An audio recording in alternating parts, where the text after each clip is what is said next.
कहते हैं कि हर घटनाक्रम का पुनरावृत्ति होती है, यानी कि फिर से वो दोहराया जाता है, चाहे वो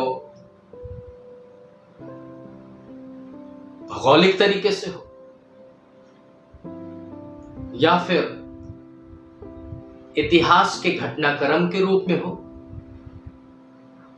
या फिर आध्यात्मिक रीति से हो। हम उन बातों की तरफ आज ध्यान नहीं करेंगे जो संसार और संसार के तत्व ज्ञान पर निर्धारित है। आज हम उन बातों को करेंगे हमेशा की तरह जो बाइबल में अंकित है। आज मैं आपके सामने एक ऐसे विषय के साथ वचन के मनन के लिए तैयार हूं जिसका शीर्षक मैंने लिया है वेदी की आग। और ये वेदी की आग लय व्यवस्था के अंदर उसके 6वें अध्याय उसके 12वें पद में इस प्रकार से लिखा है कि वेदी पर आग जलती रहे और बुझने ना पाए। वेदी पर आग जलती रहे, बुझने ना पाए। मेरे अजीजों, प्रभु यीशु मसीह का आगमन जैसे जैसे नजदीक है, वैसे वैसे हमारी धार्मिक रीतिविधियां हमें तो संतुष्ट करती हैं, लेकिन परमेश्वर को कितना प्रसन्न करती हैं, यह प्रश्न चिन्ह बनता चला जा रहा है। क्योंकि यह रीति और विधि जो लगातार इस धार्मिक अनुष्ठान से जुड़ी पड़ी है, उसका हम निर्वाह करते करते हमारे अंतरात्मा या हमारे आत्मिक अवस्था के उस आग को, पवित्र आत्मा के आग को हम बुझा चुके हैं। लगभग वो बुझ चुकी है लगभग। अब तो हमें ऐसा प्रतीत होता है कि ये परंपराएं, ये विधियां, ये धार्मिक अनुष्ठान, ये सब कुछ अब एक उन धार्मिक परिस्थितियों के अंदर केवल व्यक्तिगत संतुष्टि को प्रदान कर पा रहा है, जिसमें कोई उत्साह नहीं है, जिसमें कोई पवित्र आत्मा का सामर्थ्य नहीं है। अच्छी बात है, हम आराधनालय के अंदर प्रार्थना करते हैं, वचन पढ़ते हैं, स्तुति करते हैं, सब कुछ करते हैं, लेकिन क्या सच में ये हमारे आत्मिक जीवन के अंदर हमें उत्साहित कर पा रही है? मैं कई बार इस विषय के ऊपर सोचता हूं और कई बार इसके नजदीक पहुंचने की कोशिश करता हूं, क्योंकि मुझे लगता है कि अब यिर्मयाह और यशायाह और यहेजकेल की तरह चेतावनी देने वाले सुसमाचार को हमें बोलने की आवश्यकता है। अगर हम इन सुसमाचार को, अगर हम केवल उन बातों को प्रकट करें जो प्रभु यीशु मसीह ने कहा, हुआ, ऐसा होगा, अब इन बातों का कोई मायने नहीं रह गया। अब तो चेतावनी देने की घड़ी आ चुकी है। और इसलिए मैंने कहा कि हर एक घटनाक्रम का पुनरावृत्ति होना अवश्य है। आप आरंभ से इस घटनाक्रम को देख सकते हैं। परमेश्वर ने इस आग को, अर्थात पवित्र आत्मा के आग को जलते रहने के लिए शर्तें तय रखी हैं। आदम हवा को पवित्र रहना था, शर्त यह था कि वो प्रतिबंधित फल को ना खाए। नूह के जमाने में पाप बढ़ गया, नूह के द्वारा चेतावनियां दी जाने के लिए उसे खड़ा किया गया और उसे इस बात के लिए तैयार किया गया कि वो अपने लिए एक जहाज बनाए ताकि वो और उसका परिवार परमेश्वर के योजना के तहत तो बचाया जाए। समय मिला लोगों को, नूह ने चेतावनी देना आरंभ किया, लेकिन इन चेतावनियों को मूर्खता के रूप में स्वीकार किया गया और दुनिया का अंत हो गया। इजरायलियों को मिस्र से निकाल करके कनान तक पहुंचाने की प्रतिज्ञा दी गई, लेकिन शर्त था कि वो परमेश्वर की विधि और नियमों को माने। लेकिन वो भूल गए, उस छुटकारे को भूल गए, उस गुलामी को भूल गए, उस कष्ट को भूल गए, परमेश्वर के बड़े काम को भूल गए। वो कुड़कुड़ाने लगे, यहां तक कि उस स्वर्गीय मन्ना का भी तिरस्कार किया और वो उसी जंगल में सड़ गए, मर गए। कोई नहीं गया उस पुश्त के या उस पीढ़ी के एक भी लोग जो कुड़कुड़ाने वाले थे, उनमें से एक भी नहीं गए। और आज भी हमारे और आपके लिए एक शर्त है, अगर हम चाहते हैं कि सियोन देश अर्थात स्वर्ग देश में जाए, तो हमारे लिए शर्त है, अपनी वेदी के आग को, यानी कि हृदय के वेदी के आग को। आप कहेंगे कि हमारे पास वेदी कहां है? हम चर्च के अंदर कैंडल जलाते हैं, अपने घरों के अंदर ऑल्टर बनाकर उस पर कैंडल जलाते हैं, ये सोचते हैं कि ये वेदी की आग जल रही है। लेकिन मेरे अजीजों, परमेश्वर इस कैंडल के आग की वेदी को नहीं चाहता, वो आपके हृदय के अंदर पवित्र आत्मा के आग को चाहता है। मैं कभी कभी सोचता हूं कि ऐसी परिस्थिति में इंसान कैसे जिंदा है, कैसे अपनी धार्मिकता के अंदर खरा उत्पन्न हो रहा है। चारों तरफ तो आडंबर है। हम सदूकी और फरीसी के लाइफ स्टाइल को एडॉप्ट कर चुके हैं और उनकी तरह जीना हमें बड़ा अच्छा लगता है। बड़े शब्दों से प्रार्थना करना अच्छा लगता है, बड़े ऊंचे स्वर से आराधना करना अच्छा लगता है,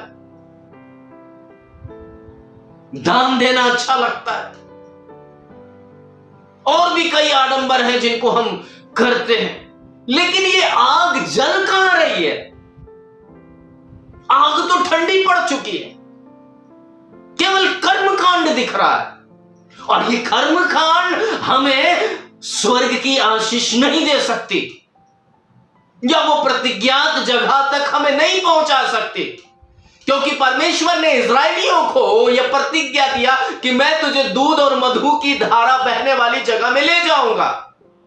और प्रभु यीशु मसीह ने यह प्रतिज्ञा किया कि जहां मैं रहूंगा वहां तुम रहोगे। लेकिन कैसे मेरे अजीजों? ये वेदी की आग तो ठंडी पड़ चुकी है। ये वेदी की आग जो हमारी आत्मा में जलनी चाहिए, जो प्रज्वलित रहनी चाहिए, जो भड़कते हुए रहनी चाहिए, जो दूसरों को प्रभावित करने वाली होनी चाहिए, दूसरों को आकर्षित करने वाली होनी चाहिए, दूसरों को आग से झपट कर निकाल देने वाली होनी चाहिए, जो दूसरों को पाप के दलदल से खींचकर बाहर निकालने वाली होनी चाहिए, वो आग बुझ चुकी है। और कब तक ये आग बुझा के रखोगे? कब तक इस आग को भड़काओगे नहीं? कब तक इस आग को, कब तक मैं तो ये सोचता हूं, आखिर ये कब तक? परमेश्वर प्रभु यीशु मसीह में एक मौका दे रहा है और आज इस मौके को या इस अवसर का फायदा उठाना हमें जरूरी है, क्योंकि वचन तो स्पष्ट कहता है कि वेदी की आग जलती रहनी चाहिए और कभी बुझनी नहीं चाहिए। लेकिन ये होगा कैसे? एक बड़ा प्रश्न चिन्ह है, ये होगा कैसे? क्योंकि दूसरा तीमुथियुस उसके 3 अध्याय 1 से 5 के अंदर अगर हम पढ़ते हैं तो वहां पर इस अंतिम दिन का बखान किया गया है, अंतिम दिन के चिन्हों का बखान किया गया। मेरे अजीजों, मनुष्य के स्वभाव का वर्णन किया गया है। आखिर ये प्रश्न का उत्तर हमें कब मिलेगा? क्योंकि हम सब कोई अपने हृदय की वेदी के आग को को ठंडा कर चुके हैं। एक प्रयत्न, एक प्रयास, एक कोशिश प्रभु यीशु मसीह में हमें करना पड़ेगा। अब लल्लो चप्पो वाली सुसमाचार से काम नहीं चलेगा। कान को मीठी लगने वाला सुसमाचार की आवश्यकता नहीं। अब तो कड़वाहट और अब चेतावनी और उस कड़े शब्द का प्रयोग करने वाला अब सुसमाचार होना चाहिए, क्योंकि यशाया, यिर्मयाह और यजकेल और तमाम उन नबियों ने ऐसे ही चेतावनी दे करके सुसमाचार का और परमेश्वर की इच्छा का वर्णन किया था। अब तो यह सुधार का समय है, अब तो चेतावनी का समय है। और आज परमेश्वर ने मुझे इस विषय को, जो वेदी की आग है, उसको लाने के लिए मुझे हिम्मत दिया, ताकि मैं आपके साथ इस बात को आपसी समझौते के साथ समझ सके। मैं इस बात को इसीलिए कह रहा हूं आपसी समझौता, क्योंकि पवित्र आत्मा हमें सहज बनाता है, पवित्र आत्मा हमें कुछ कर गुजरने के लिए साहस देता है, और बिना समझ के और बिना एका के हम कुछ नहीं कर सकते, क्योंकि वचन में स्पष्ट लिखा है, जहां दो या दो से अधिक एक मन एक चित्त होकर के मेरे नाम से कुछ भी मांगते हैं, मैं वहां उपस्थित होता हूं। हमें एक समझ वाला बनना पड़ेगा, हमें एक चित्त वाला बनना पड़ेगा, हमें एक एका वाला बनना पड़ेगा, और तब जाकर हमारे वेदी का आग भड़कना शुरू होगा। क्योंकि दूसरा तीमुथियुस उसका 3रा अध्याय उसका पहले पद से लेकर के 5वें पद में लिखता है कि अंतिम दिनों में कठिन समय आएगा। ये वही दौर है मेरे अजीजों, जहां कठिन समस्याएं से होकर हम गुजर रहे हैं। अभी मणिपुर की स्थिति आप देख सकते हैं, किस प्रकार से चर्चेस जला दिए गए, किस प्रकार से पासवानों को मारा गया, किस तरीके से लोग रोड पर गुजर बसर करने के लिए और किस तरीके से आराधना करने के लिए लोगों के पास जगह नहीं है। लोग जंगलों में, लोग सड़कों पर आराधना कर रहे हैं। परिस्थितियां तब्दील हो रही है मेरे अजीजों। वो वक्त नजदीक है जबकि परमेश्वर की आग को जलाने का समय आ चुका है। वो वक्त अब आ चुका है कि आप अपने आग को भड़का लें, अब अपने हृदय की वेदी के आग को प्रज्वलित कर लें, उसे बुझने नहीं देने का कोशिश करें, क्योंकि अंत के समय में कठिन समय आएगा और मनुष्य स्वार्थी, लोभी, डिंगमार, अभिमानी, निंदक, माता पिता का आज्ञा टालने वाला, कृतज्ञ, अपवित्र, दया रहित, क्षमा रहित, दोष लगाने वाले, असंयमी, कठोर, भले के बैरी, विश्वासघाती, ढीठ, घमंडी और परमेश्वर के नहीं वरन सुख विलास ही के चाहने वाले होंगे। वे भक्ति का भेष तो धारण करेंगे, उसकी शक्ति को नहीं मानेंगे। ऐसे से परे रहने की चेतावनी दी जा रही है। आज अपने आप को एक बार झांकने की कोशिश करना होगा। मुझे और आपको अपने अंतरात्मा में एक बार झांकने की कोशिश करना पड़ेगा। कहीं इस वेदी की आग को जलने के लिए, कहीं इस अंतिम दिनों की कठिन समय में हमारे मन और हृदय में कहीं स्वार्थ तो नहीं जन्म ले लिया? कहीं ऐसा तो नहीं कि हम लोभी और ढींगमार हो गए हो? कहीं ऐसा तो नहीं कि हम अभिमानी, निंदक और माता पिता के अनाज्ञाकारी संतान हो गए हो? कहीं ऐसा तो नहीं कि हमें आज्ञा मिल रही है परमेश्वर की, लेकिन हम मान नहीं रहे? परमेश्वर की आशीष मिल रही है लेकिन हम कृतज्ञ हो गए। परमेश्वर पवित्रता देना चाहता है लेकिन हम अपवित्रता में पड़ते चले जा रहे हैं। हमारे अंदर की दया खत्म हो चुकी है। हम किसी को जल्दी क्षमा करना नहीं चाह रहे हैं। हम अपने दोष को नहीं देखकर दूसरे पर दोष लगाना ज्यादा सहज महसूस कर रहे हैं। कहीं ऐसा तो नहीं कि हम असंयमी और कठोर प्रवृत्ति के बन चुके हैं? आग कैसे जलेगी?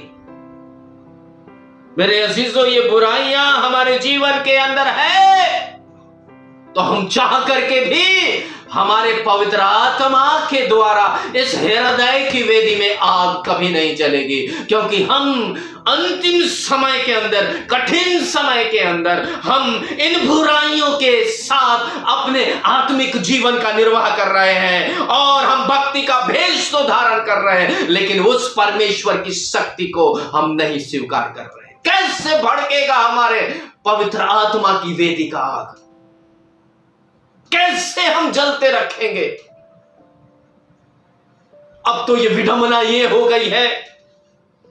दूसरा तीमुथियुस उसका 4 अध्याय 3, 4 और 5 में लिखा है,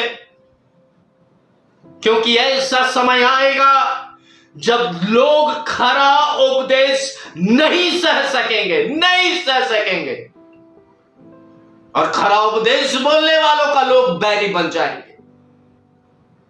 आज मैं यहां से अगर सुसमाचार प्रचार कर रहा हूं, मेरे बैरी होंगे तो होंगे, मुझे कोई फर्क नहीं पड़ता, मेरे दुश्मन हो जाए कोई फर्क नहीं पड़ता, लेकिन मैं तो चाहूंगा कि इस चेतावनी के शब्द को आप अपने निजी जीवन के अंदर ले लीजिए, क्योंकि परमेश्वर आपको आपकी वेदी के अंदर आपके आग को, पवित्र आत्मा के आग को जलने के लिए चेतावनी दे रहा है।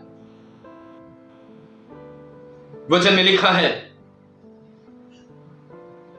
पर कानों की खुजली के कारण अपनी अभिलाषा के अनुसार अपने लिए बहुत से उपदेशक बटोर लेंगे, जो लल्लो छप्पो करते हैं, जो बटर लगाते हैं, जो आपको बड़ा ही मीठी मीठी बातें कह के सुनाते हैं। ऐसा सुसमाचार की अब घड़ी खत्म हो चुकी है। ऐसे कान की खुजलाहट को अब खत्म करने की आवश्यकता है। ऐसे उपदेशकों को अब हमारे बीच में कोई आवश्यकता नहीं, क्योंकि वो अब चेतावनी देने के लिए नहीं, बल्कि अपने पेट भरने के लिए ये सुसमाचार का सहारा ले रहे हैं।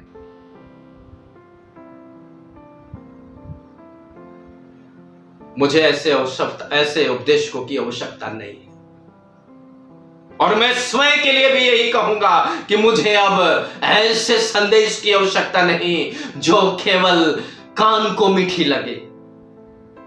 नहीं, अब तो मैं अपने आप के लिए सोचता हूं कि मुझे ऐसा सुसमाचार प्रचार करना है जो खरा हो, जो प्रभु यीशु मसीह के आने से पहले कईयों के हृदय में आग जला दे।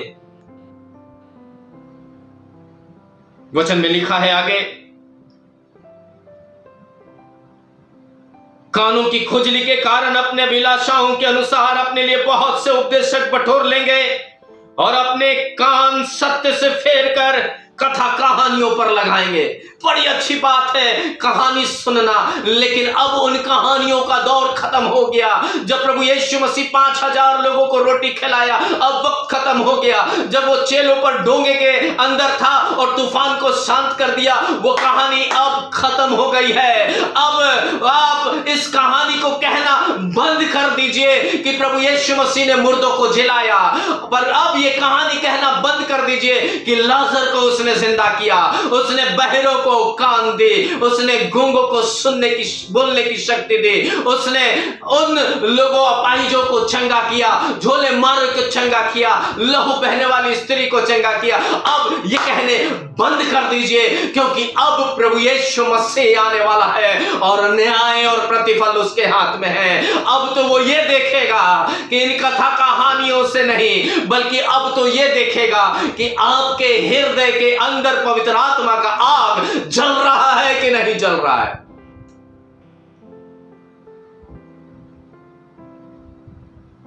मत बनो ठंडा,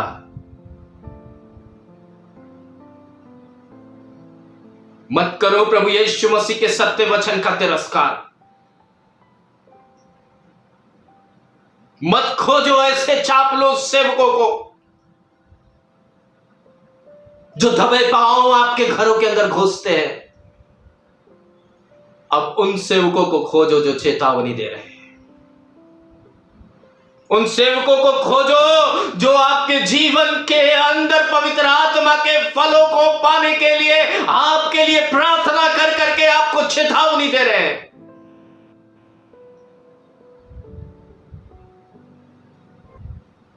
ये घड़ी चुनाव की है, ये वक्त चुनाव का है। मेरे अजीजों, बाइबल कहती है पहला थिस्सलुनीकियों उसका 5:19 आत्मा को ना बुझाओ। हम में से कई लोगों ने अपनी आत्मा बुझा रखी है, अब उसे जलाने का वक्त आ गया है। लेकिन जलाओगे कैसे आप? ऐसे सुसमाचार को सुन करके जो लल्लो चप्पो वाली है, क्रीम बटर वाली है, कथा कहानी वाली है, या ऐसे सुसमाचार को जो चेतावनी भरी है? बाइबल में लिखा है पहला थिस्सलुनीकियों उसके 5वें अध्याय 15, 16, 17, 18, 19, 20, 21, 22 पद में, सावधान, कोई किसी से बुराई के बदले बुराई ना करे, आग जल जाएगी। सदा भलाई करने पर तत्पर रहो, आग जल जाएगी। आपस में और सबसे भी भलाई ही की चेष्टा करो, आग सुलग जाएगी। सदा आनंदित रहो, निरंतर प्रार्थना में लगे रहो, हर बात में धन्यवाद करो, क्योंकि तुम्हारे लिए मसीह यीशु में परमेश्वर की यही इच्छा है। उसकी इच्छा को पूरी करो, आग स्वयं जल जाएगी। मेरे अजीजों, भड़क जाएगी आग, दहकने लगेगा आपका मन, हृदय, आत्मा, और जो आपके नजदीक आएगा वो भी उस आग को पालेगा। आत्मा को ना बुझाओ, भविष्यवाणियों को तुच्छ ना जानो, सब बातों को परखो, जो अच्छा है उसे पकड़े रहो और सब प्रकार की बुराई से बचे रहो।